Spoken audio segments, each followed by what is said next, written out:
misunangae komimaya komela katina esobe obongo lipasi nangae kolela uyu yangae komililu kusika oyu nazanga kilobi lelo yo ekomi yangae moninga temelongo. Mais il faut divorcer seulement entre cash et divorce c'est constitutionnel. Vous comprenez? Moi je dis ceci. Ok. Au président Fachi, il pouvait tout laisser à son ministère de la justice. Et là, il paraît que c'est la constitution. Mais il paraît à tirer la justice. Il paraît dans conditionnel. Ce qui président Fachi a dit que justice de la FCC, président Fachi a failli. Je suis venu échanger, il nous a dit on a besoin d'un ministre de la justice, ça intègre peu honnête pour la justice. Mais ce qui est le président de la République a dit justice n'a pas tout. Je te dis, c'est l'hécatombe et c'est l'échec du président de la République. Ça, je vous le dis. Je te dis, pour la preuve, depuis donc président. Ce côté qui distraction, je vous dis, c'est fini, on ne parlera plus de l'IDPS. Les akoufa IDPS, pour eux, sont quitter. Et si l'IDPS, mais Panzani. Mais les combles, c'est que la coalition na bango. Comment voulez-vous que ces 18 ans réussir et après 5 pour réussir? C'est un mariage à contre nature. Non, j'ai suivi le président Lobaki. Bakabuli wa ministère comme les Kambouya, il y a ba combo ya batu poste par poste. Papa, il y a des gens qui combo musu lelo, tala ba toka ba ndeko belé bozo comprendre. Ba combo musu na mboka ko za ba ko za ba gouvernement té. Net banane. Tu n'as pas autant pour ne pas les léser. Ok. Nous parlons politique, mais Congolais nous sommes en poto. Ils sont en mboko biki. Il y en a pas comme ça. Il était. Oko piqué crise. Donc on a un gouvernement. Bazu Bruno Chibala bi 32 ans tambola na kana fina na tien tu sais que. C'est maman litoi. Yem ta ça ça c'est maloma na litoi. 32 ans Chibala na tien tu sais que. Oh les vrais élèves il y a tu sais que. Quand on a et là Chibala sali, j'ai compris que Chibala soit que vrais élèves. Vous arrivez à fouiller dans la classe. Chibala vous avez fouiller dans la classe. Ando qui m'a cours. Donc quand Etienne Tshisekedi anda ko pesa cours yo ndoko yati. Parce que ata mukolo moko to se loko Félix Etienne Tshisekedi ko salango. Au moins échec à IDPS. Siko lelo et lokola. Bonjour bande kono Swazolanda biso partout dans le monde entier à travers la voix céleste en direct à Kinshasa. Et bande ko belé bazana Chine, la fait simbote mingi pa ndeko nanga Fabrice Ngoma depuis Chine, depuis États-Unis, depuis Canada, depuis France, depuis Angleterre, Trésor Samba, Mama grande dame Dorcas Azolanda biso baza ebelé bazolanda biso toye ana kati ya la voix céleste pour ko beta mascolo tali Congo zamboka na biso Congo mboka moko tozana ngo ozana poto ozana Allemagne ozana France ozana Belgique ozana Canada ozana makila ya ba congolais tokoloba nini lelo na kati ya émission na biso tolobela actualité politique ozoleka na kati ya mboka na biso Congo elongola ndeko na biso analyste politique Bijou Ntsumbo to beta masolo ebelé ya actualité ya mboka na biso élection na percheur à Sénat Torobeta Masola Sénat, Torobeta Masola gouvernement, Torobeta ba projet ya chef de l'État, Torobela Assemblée provinciale à Kinshasa, Torobela tout sauf rien. Na katia émission na biso le lotoza en direct à bandeko belé bozolanda biso, ba numéro zana so ba question zali ba opposer biso, bon ça fait numéro ya analyste politique ndeko Bijou Ntsumbo auto solane makambu ebelé etalimboka. Vous avez des questions belé vous opposez kuna na poto na mikila poto boye bani nezo le kanamboka na biso Congo bolanda vérité à travers émission oyo vérité na ndeko na Bijou Ntsumbo la présentation les ndeko bon samba auto mesana ko zana bino chaque fois to bela masolo etali mboka na biso bonjour ndeko Bijou bonjour Samba bonjour na bandeko nyonso ba kolanda biso na émission oyo na télévision oyo partout vous allez c'est pelé le kozala liboso na bino merci ndeko Bijou soto zana en direct bandeko kolanda biso partout na mikila poto to betali solo etali politique ya mboka na biso parce que yango ndemte simbi vie ya mboka na biso za bandeko baza aoza libanda bazotela Congo balibito tuna te Congo ko sela yo nini yonde ko sela Congo nini bandeko bazolanda biso actualité politique samedi passé élection c'est la magna Sénat ndeko Alexis Tambwe aleki à faveur ndeko Bahati tozino ba présidence est-ce que ndeko Alexis Tambwe aza crédible ya ko diriger Sénat ya mboka na biso oyo président de la République na 5e République Félix Tshisekedi Tshilombo est-ce que ndeko Alexis Tambwe aza crédible Merci Bruno Moni. Mboka oyo eza mboka munene, RDC eza une grande nation au cœur de l'Afrique, même dans le monde entier eza mboko toko saka nango te. Mais lelo moni bereur na biso mo ba congolais mboko toko mo zon lokola jeu.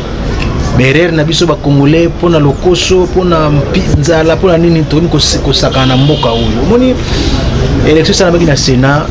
Tout d'abord, oyebiki tango na moni binda baati lukwebo vie wana oya sala ba mbule belé azala na ba Joseph Kabila basala ba deal ndenge na ndenge alongwe FCC ono imba via longwe FCC na kina tuni via longwe nini na la mise d'information vie alongwe FCC po bachaki candidat comme président ya Sénat et ça linga pashi Bron, moni Congo to sa ba jete biso to pa na mboka oyo to ndima ko vanda seko na seko to bima to zonga mito vanda na mboka opposa mboka na biso bande ko so libanda pona ba deuxième patrie na bango po pesa ba boule na bango so fanda kawa to koti ba chik to tanga to na ba diplôme minene ba masebele ba lino na bokonzi wana batanga chikolo ka biso te comprendre masebele na ba ministère na ba cabinet na ba kambele bele batanga chikolo ka biso te biso tanga ba chik to lia libuku awa na mboko me biloko sama na poti na mboka ya mokofo tutala ngona ninga no amoni na zala kana sengote ya kobeta masolo mboka na biso bani Pour nini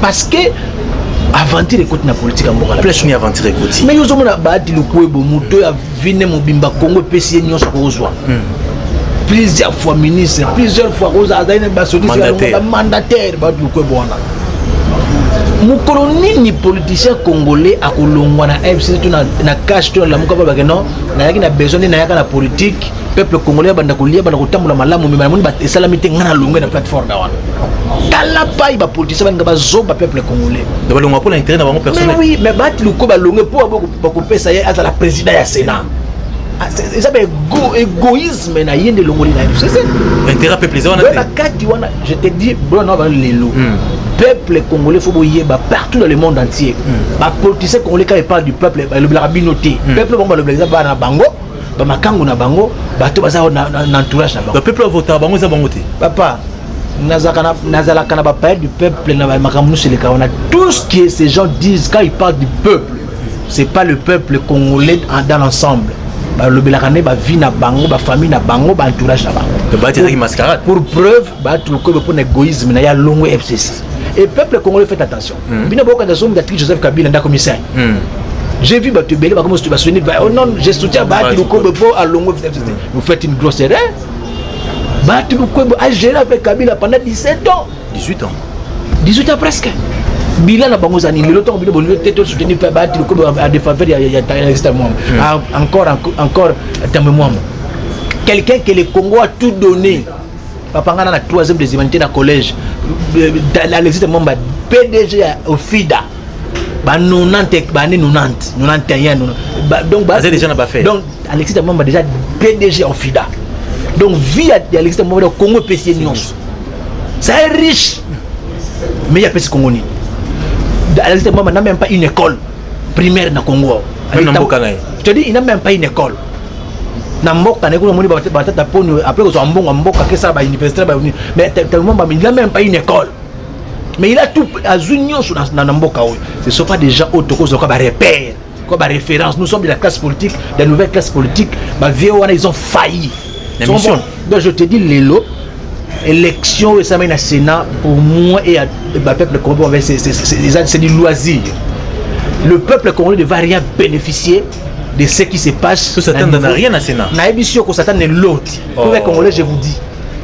vous dis, si réellement, Alexis Mwamba, c'est quelqu'un que nous attendions, nous, peuple congolais, qu'il fasse la différence. Qu'il fasse la différence. Parce que Naïbisio Congo peut sa union.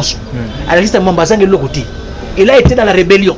Il est ce qu'il est aujourd'hui. À gérer un grand ministère dans ce pays. Mais ça n'a même pas une école primaire dans Bokaoun. Mais comment vous gérez aussi longtemps dans la sanction américaine? Alors gérer ces noms comment? Non, en fait, Alexis Mwamba n'a pas de sanctions étrangères.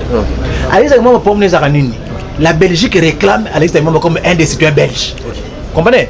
Donc le loco Belgique, il y a un problème quand on va s'engager les lois qui Samba comme citoyen belge na Belgique. Donc à belge. Mais bien sûr que c'est Mwamba belge. Mais la politique, la politique est tenue par des étrangers. La plupart de les gens qui sont double nationalité, triple nationalité même. Yo Bossani, Nino, non, Vital Kamel est président à l'Assemblée nationale. Moratoire au depuis 2007. Depuis 2007, moratoire pour José Makilem d'après sa motion sur la double nationalité. Il est le Cameroun solution. Pour voir comment le peuple congolais, tout ça, aux zengi ya batoyo, balingi mbokati. Le leçon bétali sur la table mwamba na plateau, je regrette. Je me dis, le président Sénat, il n'est pas une personnalité à pays. Landa discours na si Maya Kozala élu président Sénat. Qu'est-ce qu'il a dit? Où est-ce qu'il a payé mention de la population, du peuple congolais? Donc Bisso, nous sommes venus accompagner ces gens-là. Il y a un Bisso, le jeune, nous disons partout, vous êtes jeunes. Ne soyez pas derrière ces gens-là qui ne sont plus des repères, ils ne sont plus des références, ils n'ont plus rien à donner dans ce pays. Kengwa Keït, 80 quelques d'années, Kengwa Tékol Ninamboko. Kengwa Batamo, c'est des gens qui ont bénéficié de ce pays. Kengwa Tékol entreprise à Yaninte Namboko. Mais il a tout. Kengwa, c'est un millionnaire. De fois, qu'est-ce qu'il a laissé dans ce pays? Rien. Et nous devons rester derrière ces gens. J'ai été candidat député provincial dans le regroupement de l'élection loisir. Après, j'avais côté la Mouka. Après, j'avais côté la configuration politique. Aujourd'hui, nous sommes un parti politique, nous sommes jeunes. Quelle expérience? Imagine comment ça part pour une expérience. Vous avez manipulé. Congo a une expérience. Ceux qui ont Congo, tu as une expérience de souffrir. Ces gens-là, ils n'ont que l'ancienneté. Peuple qu'on le comprenez-moi. Partout où vous êtes. Il y a une différence entre l'ancienneté et l'expérience. Viens à 30 ans politique, l'ancienneté. Ils n'ont pas l'expérience. Comprenez? L'expérience, c'est la faculté par laquelle on peut résoudre un grand problème en un clin d'œil. Mais on souffre dans ces pays, papa. Pendant plus de 40 ans dans ce pays, nous sommes dans la famine. Quel est ce politicien qui a pu trouver une solution pour que le peuple congolais aille bien? Nan. Combien de présidents sont passés dans ces pays? Non, na mandat na bagi année sociale, tout le monde a Joseph Kabila. Loisir. Joseph Kabila en 2010 année sociale et ça année où va fonctionner ma Kabila qui 4 familles sont moko. Deuxième mensonge. De qui se moque-t-on dans cette histoire là? L'année 2010, Joseph Kabila, président autour Longwa, il a déclaré cette année-là année du social. Mais la même année, 4 familles de fonctionnaires se sont partagées un poulet. Papa, Mboko Congo, au Tera Colton, 70%. Il y a réserve mondiale au Congo. Téléphone tout aussi, S8, Congo. Nous avons 80%, il y a cobalt, il y a monde entier, réserve monde entier. Nous avons un avion, cobalt tout dans le Congo. Mais nous n'avons pas un avion. Qui était le Congo et le combien d'avions? Non, papa, sois sérieux. Peuple congolais, je vous dis, ne faites plus confiance dans la vie ou à la politique. Je te dis, même sénateur, le peuple congolais. Venir à FCC Zanini, parce que de mon niveau, on a beaucoup de côté, parce que mon ami Badi Bangabimi, la place à Bouchap, venir à FCC Zanini, bijou. Oui, bien, la politique, moi, parfois, quand je parle de mon pays, j'ai des larmes aux yeux. Ça fait très mal. Vous comprenez? Ça fait très mal. FCC. Les lots FCC, ils ont un groupe, il y a frustré. Il y a l'autorité morale a dit. Mais mon ami l'élection Sénat. Ça n'est pas du FCC. Comment il pouvait battre Moutuloko Bochab? Sony vient le Bochab avant dans le Parlement, Sony dans le Sénat. Si j'étais à sa place, Lélo depuis sa démission, je quitte la scène politique. Moi. Mais c'est un professeur d'université. Je te dis, Bochab, c'est un grand professeur d'université. Alors que c'est le milieu de la Sénat. Mais qu'est-ce qu'il en a fait? Non, en fait, moi, je la politique, non par passion, par conviction. Ça, on a monté à ma paix. Pour nous, si j'étais à la place du professeur Evariste Bochab depuis le samedi, je vais fait la carrière politique. Pourquoi? Mais c'est honteux. Et chaque fois, il y a Bochab, il y a Sony. Dans le niveau Bochab, pour l'année. Et puis FCC, quelle est l'image que vous donnez dans le monde entier? FCC, vous êtes au nombre de 90 sénateurs dans le Sénat. C'est une unité entre eux. Et ça, je te dis, il y a les COP. Il y a les COP. Il y a les mot d'ordre. Autorité morale à lobby. Et Simbarité. Et puis cette histoire d'autorité morale, papa. Il y a mon nom en France, tu vois donner à gauche, il y a autorité morale, j'espère. Tu vois, dans les États-Unis, tu vas entendre des choses comme ça. Ça, c'est la dictature qui se passe dans la plateforme de la politique, ça n'existe nulle part. Ces gens-là ont étudié dans des universités étrangères les politiques, ils ont étudié là-bas, mais ils ne savent pas ramener ce qu'ils ont étudié là-bas dans ce pays. Professeurs, des docteurs. C'est un cours Libanda, va respecter. Qui te dit qu'il va respecter? Je parlais avec un professeur, non, un vieux mot éminent professeur, qui tu appelles éminent? Le professeur de théorie de bons années. Le professeur de professeur, créer un miroir pour mettre tonga. Et pour ça, quand tu appelles professeur d'université, tu dois faire. Professeur ordinaire, qu'est-ce qu'ils ont créé dans ces pays? Aux autres termes, ça va tout droit constitutionnel, université, il y a une qui mais toi tu pratiques autre chose. Ça c'est ça le professeur. On doit répondre de tout. Mais on répond avec Bakibacter pour. Mais nous sommes là, peuple congolais, la jeunesse que nous avons. 5 ans, je te dis, nous sommes encore là avec la vigueur, avec la force, avec l'intelligence. Comment vous allez pénétrer la jeunesse? Vous pénétrez. Mais quand on est ensemble, quand on est unis, jeunes, il y a États-Unis, il y a France, il y a Afrique du Sud, il y a Congo, il y a Kinshasa, il y a tout Sangana, nous allons promouvoir nous-mêmes les jeunes. Nous allons créer des partis politiques jeunes avec la fraîcheur d'esprit que toi dans notre salle. Avant de rentrer dans le gouvernement, tout s'attendre nini. Na Sénat ou puis na Parlement, il y a 5 ans Fachi. Toko s'attendre et l'autre, ça je vous dis. Toko s'attendre et l'autre. Papa, au moment où ces gens-là, tu vas vendre la bannière, on va mettre ma sono, ma sono, un monument. Il y a un monument qui est un monument, on a tout le monde, on a fait tout le monde façon matalelo. Moi c'est dans un cas nanana. Session, il y a septembre. Ma sono va jeep dans le Parlement. Ma sono va jeep. Ma solo ya ba frère installation pour ceux qui ont dit bon des besoins qui ont été et ben ils sont dans le parlement to so ba jeep nini to so ba monument mais je te dis la politique c'est les intérêts. On dit politique est intérêt. La mauvaise politique c'est ce qui se fait ici chez nous, mais les mauvais intérêts tu ne vois que toi le peuple papa. Mettons zo Koko Nyangi à lobino la Koko Nyanga zo ba que je ne sers qu'un seul maître Joseph Kabila. Il y a pas deux. Papa, tu peux croire ça? Un député élu, tu ne sais qu'une seule personne pour battre voter. Un député élu, c'est sérieux, papa. De qui se moque-t-on? La politique, ce n'est pas celle que nous faisons aujourd'hui. Tous en abolingo ya mboka. Quand j'ai vu le président Fachi dire qu'il est venu pour aider le peuple, pour que nous ayons la continuité, il y a amour, il y a peuple. Le président a coincé. Alors qu'on travaille, il a coincé. Tout autour, on va voter Bazali, FCC Zali, Caché Zali. Alors qu'on décollecte. Et on a eu ici, le président de la République sur le temps à cause de la prouesse dans Mokoto Kamwa.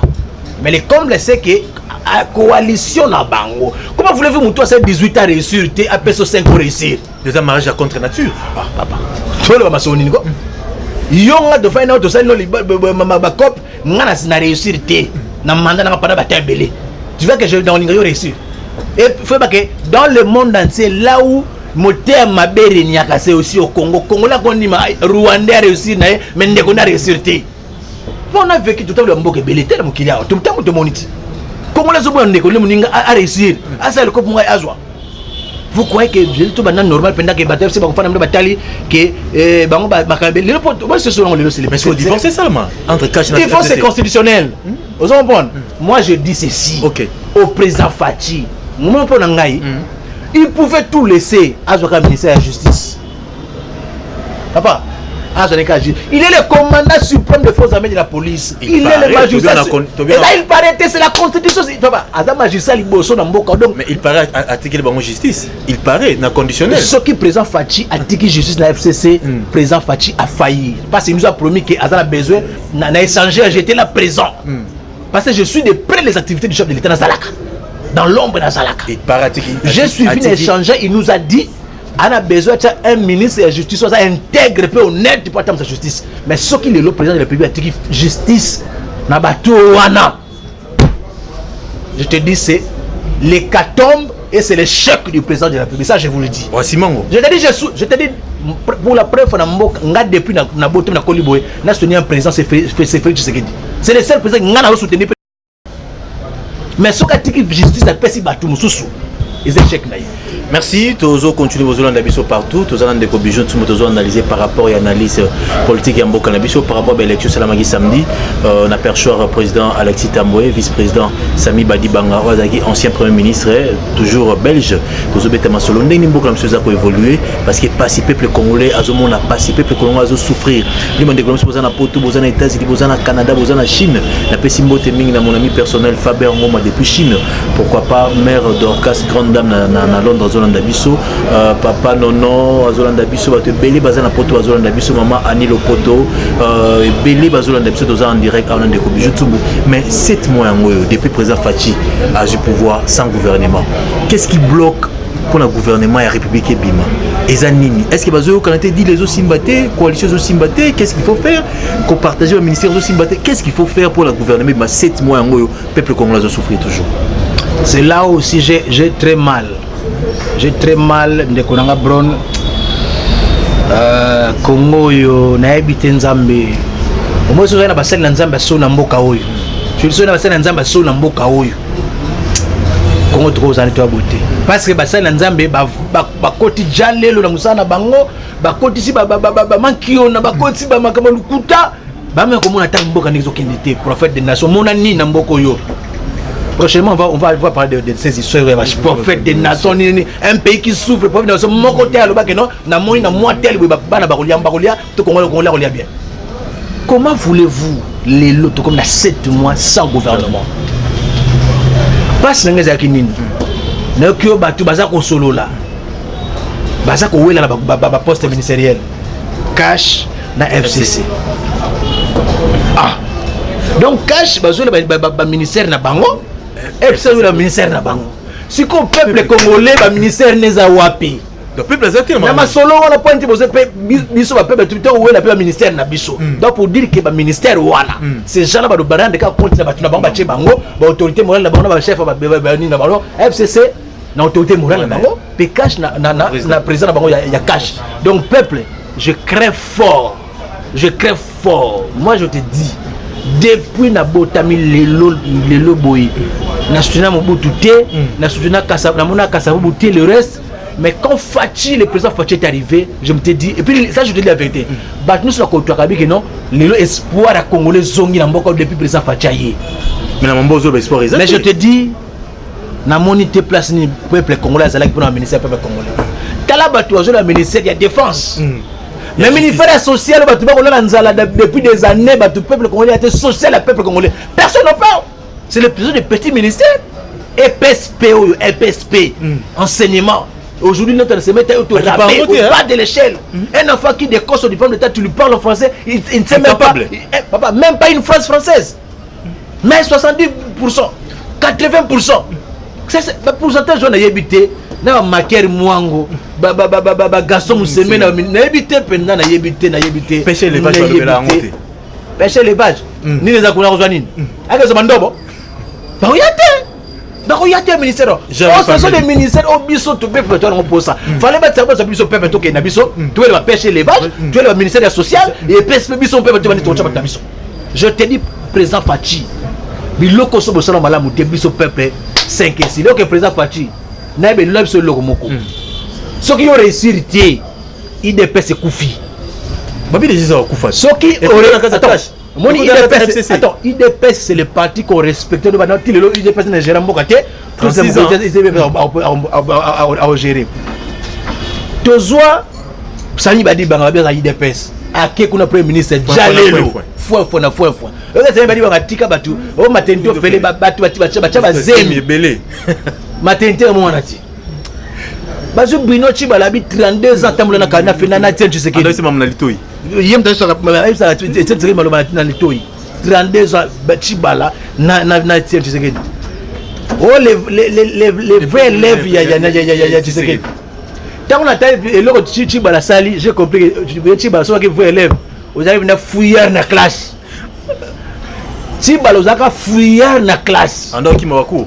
Donc quand Etienne Tshisekedi anda ko pesa cours yo bano yati parce que atay mukolo moko to se loko Félix Etienne Tshisekedi ko salango omone echeka IDPS siko lelo ya lokola yes Nzambe atindaki ba porte kwa kite Jusqu'au mois na Yesu abikende et là qu'on a Félix Tshisekedi voilà qu'on a moi voilà Yesu pour na IDPS donc président ce côté qui distraction je vous dis c'est fini on ne parlera plus de l'IDPS les akufa IDPS pour yo so quitter et si l'IDPS me couffe Panzani alors le président de la République il est obligé que quelqu'un na Simba.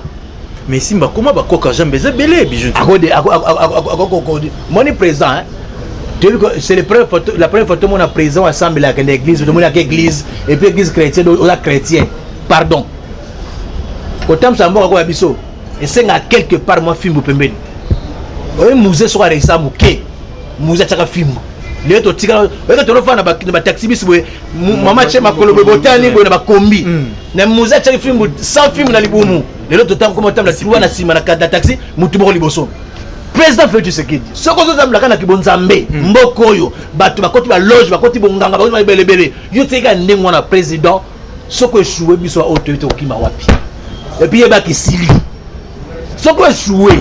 Alors moi je pense parfois il faut prendre des décisions impopulaires mais pour redresser ce pays. À Kangabata on a prison. Papa, et comment dictature t'es? Mais il évite dans la monnaie général qui kunda. Général qui kunda Moussa va être en prison.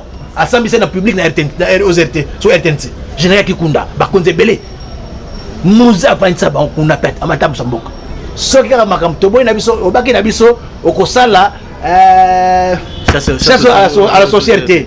Mais papa yoka moi so okotika ministère so beso juka justice ndenge nde komoka politique la baka honorable ntingi pour la baka soko tche baline totali classe politique na so nyonso balelo baza ba prisonnier o bana sena ba prisonnier na sama so ba prisonnier aucun même ba se ministre ni ba gouverneur baza de baza ba to lelo photo bi sa prison prisonnier président ozo bongisango pour ba komisango munene o ba ko na ba bima nano soko tche ministre de justice ya solo oh tabana ba dossier ba tona ba kota ba zonga ba ke prison pour lelo mboka niveau comme ya pasi mingi li solo ya 15 milliards chaque année que ndaka ba coulage de recette qui le ba makate président Fachi oye ba lobi na ministre du gouvernement o ba to kalaté quand monde ko na biso mo na mboka ntingi pour baki il faut que tu la passer à mutu pour nommer critères nini mais c'est ça il faut parce que c'est ça si ba tous les cacha c'est équipé sous critères T non j'ai suivi le président Lobaki bakabuli ba ministère sur comme les Kambuya il y a ba kombo ya batu poste par poste papa il y a des gens ba kombo musu lelo tala ba toka ba ndeko belé bozo comprendre ba kombo musu na mboka ko za ba ko so ba gouvernement té net banane tu n'as pas autant pour ne pas les léser. OK. Nous parlons politique mais congolais ni so na poto ezo na mboko biki ya na ba kombo musu ba yete ko piquer crise donc ba ko za gouvernement té non penser na sagesse on za ba na président de la République atala na ba couche sociale nyonso atala la muka so moni mtaitoko ya malamu ya crédible aswa atana FC so moni moi je pensais que duko na FC va te malamu bazala te FCC omni FCC ba to ba FCC ils a PPRD ba to ba FCC PPRD ba vieux wala ba kan ba benga ba classique ce sont eux qui ont besoin de image bien il y a dans le FCC il y a des gens des Congolais sérieux des Congolais qui ont une vision qui veulent faire de bonnes choses pour le développement de ces pays basali. Non, même dans l'opposition, on va ventiler Bali. Le cas des ministres à quel Égypte, à quel moi, ça m'a kango, moi, ça n'a rien de sous la ndaka bagabunda. Ça opposant. L'opposition. Papa, laisse tomber. On a vu ce que Batambe va partout. Vous comprenez? Batambe va partout dans la position de la majorité. Chef d'État, le président Félix Tshisekedi avant la politique, ça fait des années. Lelo, je faisais chef d'État, moi, le Congo. Est-ce que ça sortit dans la politique à Obima? Obi lelo tano trabato à côté na Vital Kamerhe Obima vraiment te Vital Kamerhe faut présenter Alan le bien pour nani pour de Vital Kamerhe na soki na partenaire INC il se prépare pour Vital Kamerhe à président 2020. Merci ndeko bijou de tondo solo là est-ce que pendant 5 ans président Fachi a ça la confiance à Vital Kamerhe direct à cabinet là bon en fait Omoni Fachi président de la République asa moté maman botilo ngana nazo mika osaba étude ya mutu wana ba ala genre nini asa bato ko zo beti na gauche atikilo droite betali susu donc bazolo telaka na ba campagne ba critiquer ba loba loko yo ba ko dénigrer mais a répondre te ti lelo za président bato ba critiquer kaye ba loba ke président tanga te mais lelo za président na bango bazoko gumba mela ba mo luka misala pa na yi no fait pour mes années Vital Kamerhe c'est parmi les gens qui ont fait confiance au président de la République à l'époque. Après ça, 100 000 $, mais il a accepté de laisser sa candidature au profit. Il y a président de la République. Donc c'est quelqu'un qui est le président de la République. D'accord. Na confiance, il y a Félix Tshisekedi jamais Gotika Kamere. Mais pour mes amis, na Vital Kamere. Est-ce qu'il joue franc jeu? Le problème de Vital depuis toujours, c'est ça. Il est caméléon.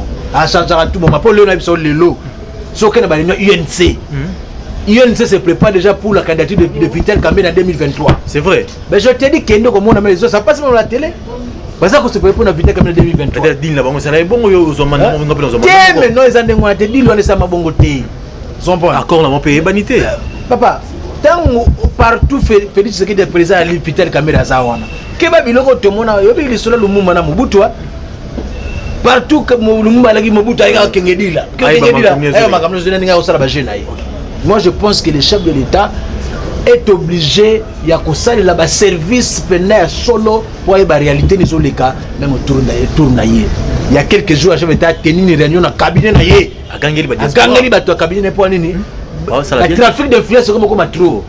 Na bamasa onanga na cabinet, je suis dans les cabinets du chef de l'État. Comme influence. Aux arrêts docteur awa et le côté sur la mission to yambayo au foot rata différent mais le comme le cabinet non je suis le conseil du chef de l'État. Dans la trafic d'influence. On est au cabinet chef de l'État et comme ils sont plus congolais que Bissouma. Il n'y a pas de plus congolais que nous autres. Nous sommes tous égaux. Il n'y a pas de plus congolais que les autres. Mais Ndeko Bijou, avant tout contrat, mais la Mouka, le chef d'État, a déboulonné, la Mouka, a débauché Freddy Matungulu. Le lot de la Mouka est à loisir.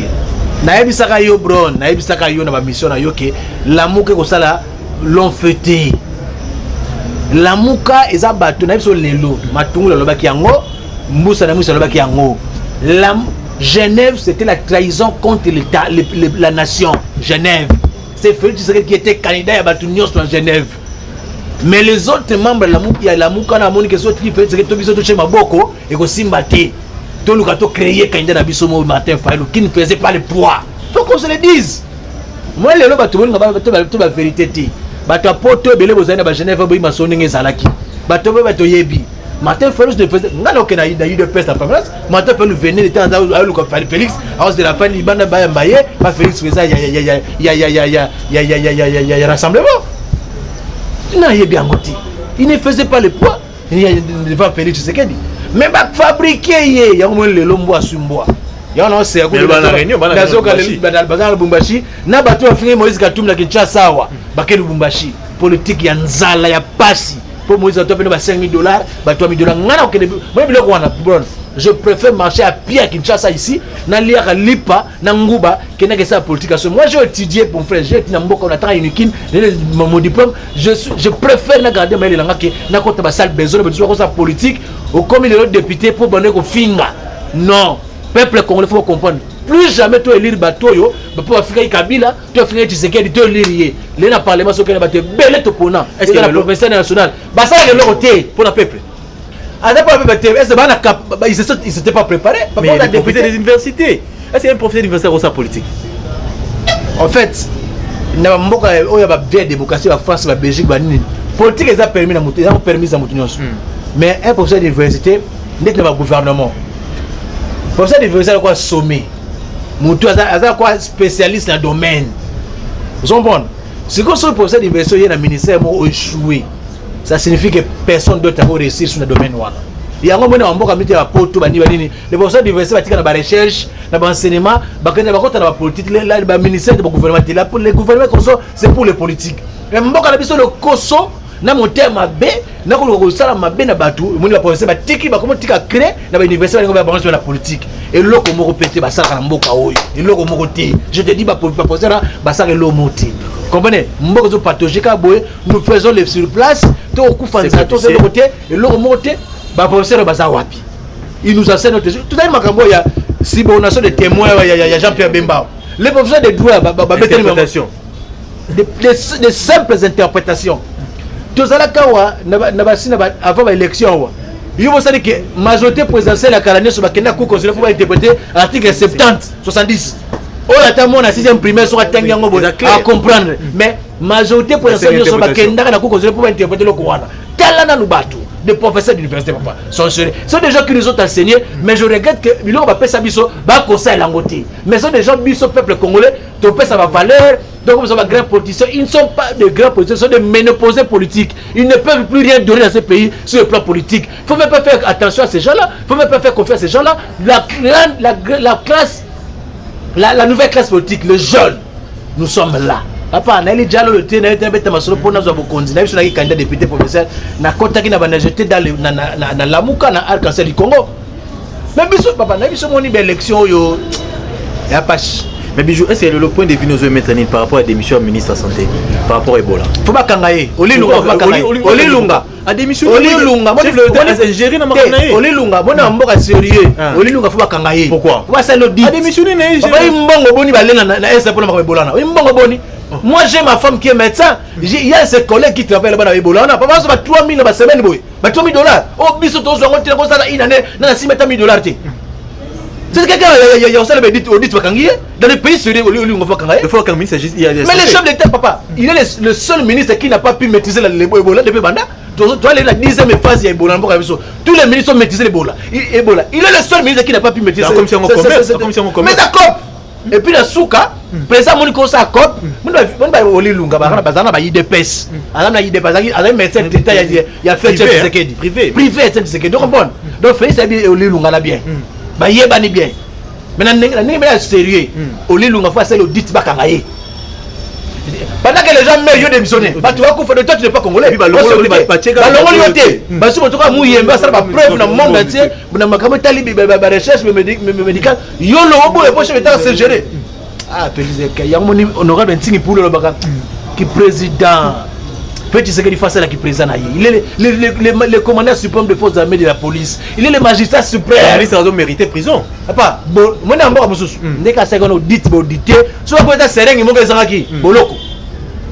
Comment tu vas te balayer bon dans la place publique. Et puis tu parles du chef d'État na domestique non ndako. Et puis chef de l'État peuple congolais ko keba bo konza mboka basaka na aujourd'hui. Tout le monde veut parler du chef d'État ninga lingi. Liso lokonini. Pour Anini, il vous a amené une politique. Il y a une salamaka partout. Il y a une politique sur le chef d'État. Bakangi Bomio. Tolembe Bakamboy. Zombon. Pas mais c'est un goût. Et bon, lui, l'unga bateau, il est là. Il y a bande de Bakoufa Namani. Au moins, sur le Mboka Père Solo, tu vas sembler à solo. Même Bangando, tu mets la massang, ça, de ces 2 ans. Tous les jours, nos compatriotes, nos frères meurent à l'est du pays. Mokena kapela boy tala masanga de 6h à 6h matongi kolobate ngulu kolobate kende na kimbuto kende donc souci à bato ezate. Mais toi j'étais dans l'assemblée provinciale de la ville de Kinshasa depuis Godin pour avoir du pouvoir aux hommes de la ville de Kinshasa comment bon un dossier belé sans suite na yebité mboko yo na so c'est problème na ba ina bande so to na passer à solo na mboko yo ne mboko so kena musia kala na simbi mourouté na fin mourouté s'il y avait des français à solo des églises sérieuses ce pays allait décoller déjà depuis longtemps. Moi les fait tu serais comme président. On parle de la RDC partout dans le monde entier. Partout où il y a un événement Congo va s'anxiété. Là je félicite le chef d'État. Moi le nabata bato te félicite la tanga TNT a prouvé le contraire. Congo bunga qui na scène internationale, Congo bunga sur le plan politique hein. Et bunga dans Liban on parle plus du Congo. Mais il a su, il sait le Congo na place dans le Conseil des Nations. Il était secrétaire général adjoint IDPS en matière il y a diplomatie. Tu sais qu'à l'époque déjà il avait tapis rouge dans le président de africain. Donc c'est quelqu'un qui maîtrisait la diplomatie. Moi Nzambe, au cause autant que ma classe à repeso maïl la terre au salaire bakiti. Tu vas te bela na mboko bazak. Au monde que grand couturier masala couturité. Ils ont domo iné. Donc, tu as président de la République, donc diplomatie, ça moussa naïe. Et on va te voir côté tout le temps il est dans les avions. Vous comprenez le côté Congo, comment il a gouffre. Congo va bomba qui a dans le monde, on parle plus du Congo. Il a fallu quelqu'un qui maîtrise la diplomatie pour amener les choses à Congo. Et on les Congolais, comme ils respectent Congo partout dans le monde entier. À grâce, il y a plein de chefs de l'État. Peuple congolais, plus ça, tu comprends Nakamakambou. Besoin de la réseaux sociaux, tout le monde peut écrire n'importe quoi, peut dire n'importe quoi, ils ne maîtrisent pas les choses, il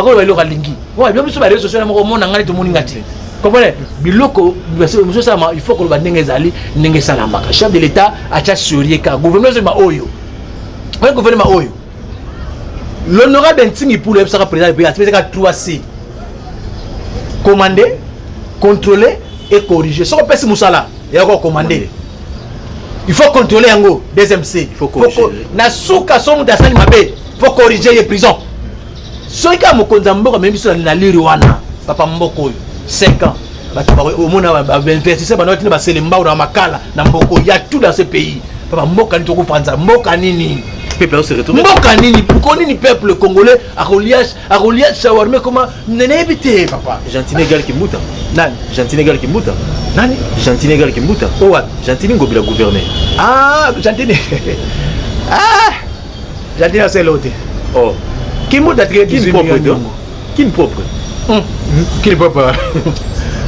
qui propre papa quitter la ville ya Luanda kena centre ville na bango au mona ville ya Luanda onde na poto kena ba mboka ba cité ba benga Ilia au mona kwa poto tala ba predo ba immeuble so na de boulevard na bango ya Luanda oze lingo ya Luanda kisa kwa ville papa nini baso de moutons so le le chef de l'état c'est un nouveau concept où est normal et ils ont fait ça fait goût na mboka ninga normal dans le chef de l'état mais tu peux pas tu vas poids et puis bande kwa lamuka ba fongola jeu pour lamuka na bisako zaka deal basaki deal na bango et le mona ke mutamta ko beta sona ningi na yi bemba kendaki na tourner en Afrique na ba province ba lobi akeka azunga ari dynamiser partenaire MLC 10 ans d'absence et le ozakiti nous on bon bana réunion mo Lubumbashi mais na boinde bande comme so ba député provincial ba député national moko wa bazaka baza pro fayulu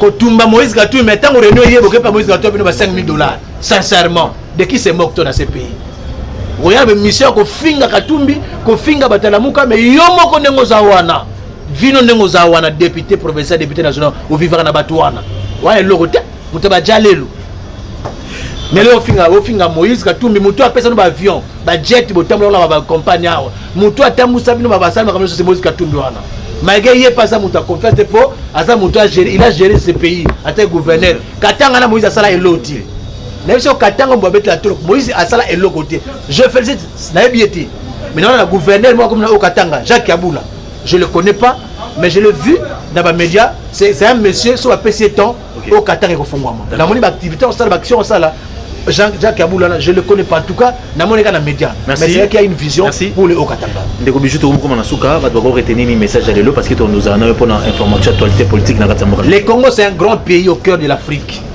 un pays qui a des potentialités énormes mais dont le peuple croupit dans la misère. C'est un je sais pas comment comprendre ça. Peuple congolais, nous devons nous unir, nous jeunes partout où nous sommes, mettons-nous ensemble pour débouter cette classe politique qui a tant régné dans ce pays pour ne rien donner comme résultat probant pour le peuple congolais. Pas c'est l'équipe biso, tous sangana ba jeune pour tous ali. Mon classe politique tout moi lelo papa na biso ba ya na biso ba ko pesa biso le côté pour ba évolution ba pangu na bango ba so banda kuna bango ba na bango ba jouer bien nous autres tout tikala ka boye. Bande ko na biso este nzamba batela ba sana nzambe bo bongo wana bo zonga penda ndenge tambo yambaka Yesu.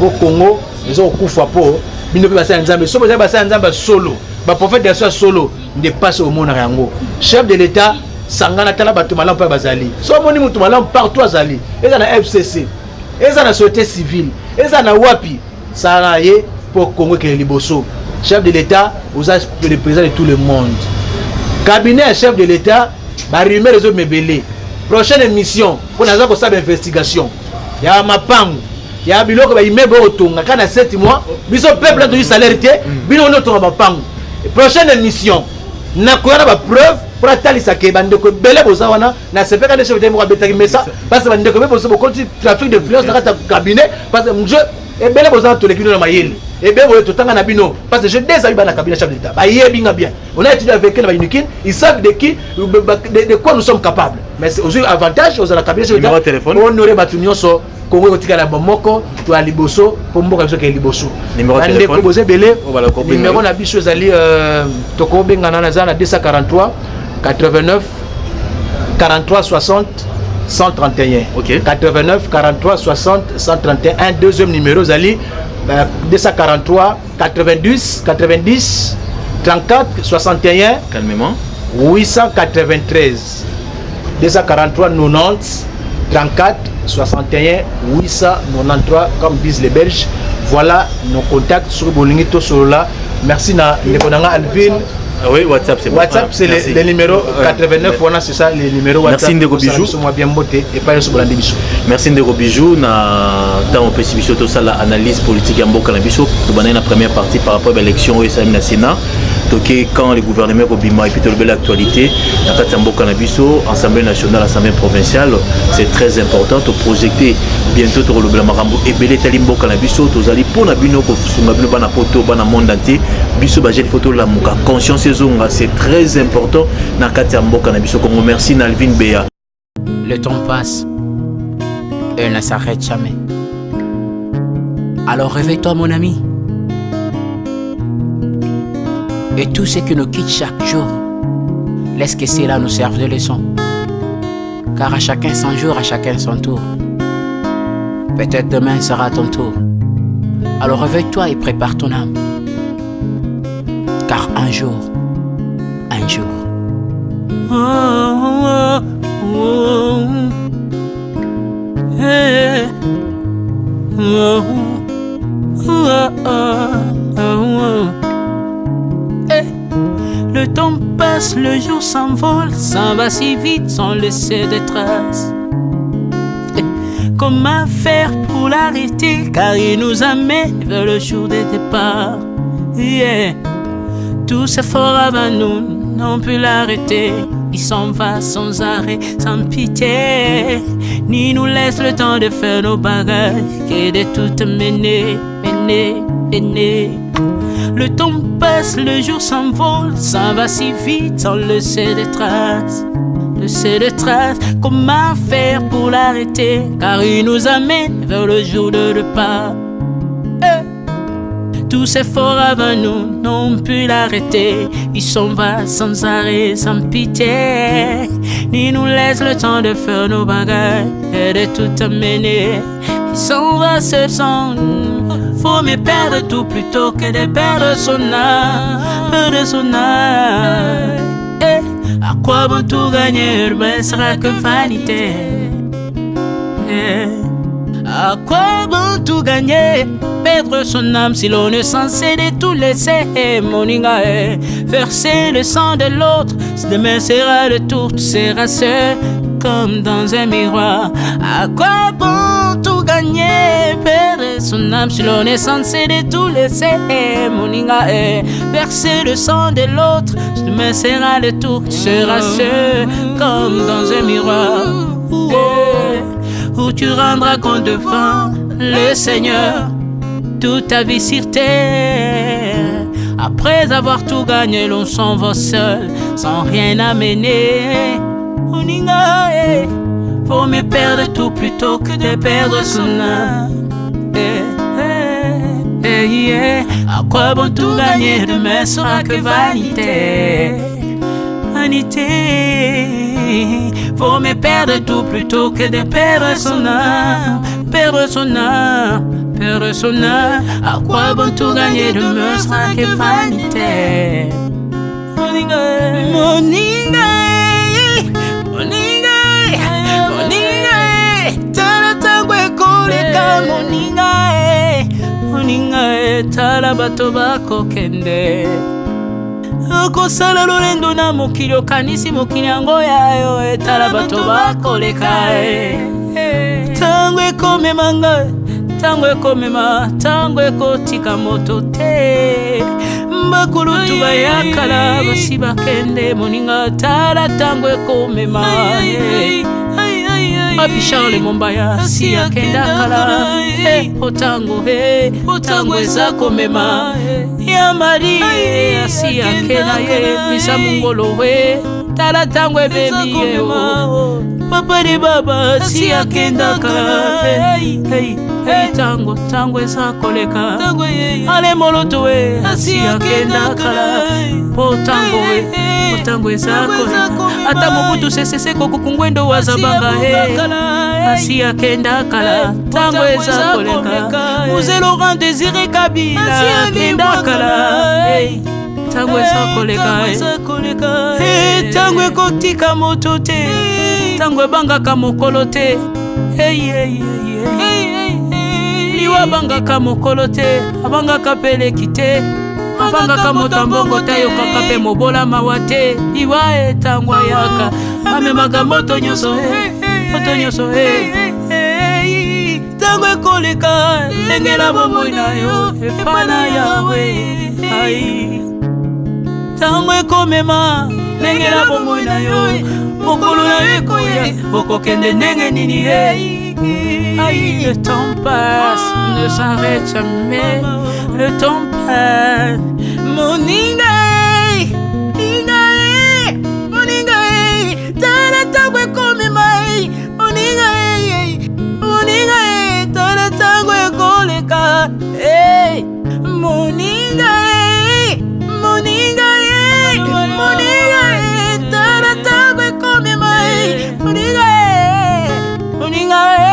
tala tango ekomema tango ekotika moto te engela bomoi na yo tala bato bakokende osala ndenge nini okotikala ebende te okotikala ebende.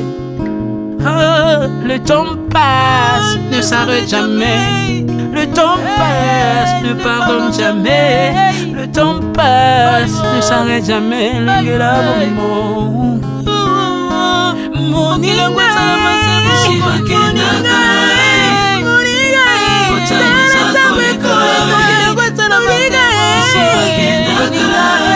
tala tango ekoleka ekolo nyonso bato bakokealela tango eza koleka